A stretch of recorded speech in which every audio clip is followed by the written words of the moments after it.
God be the glory, great things he hath done. So loved he the world that he gave us his Son, who yielded his life an atonement for sin, and opened the life gate that all may go in.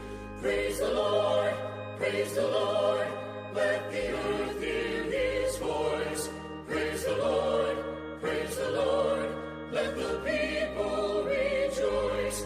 Oh, come to the Father through Jesus the Son, and give him the glory. Great things he hath done, great things he hath taught us, great things he hath done, and great our rejoicing through Jesus the Son. But purer and higher and greater will be our wonder, our victory, when Jesus we see. Praise the Lord, praise the Lord.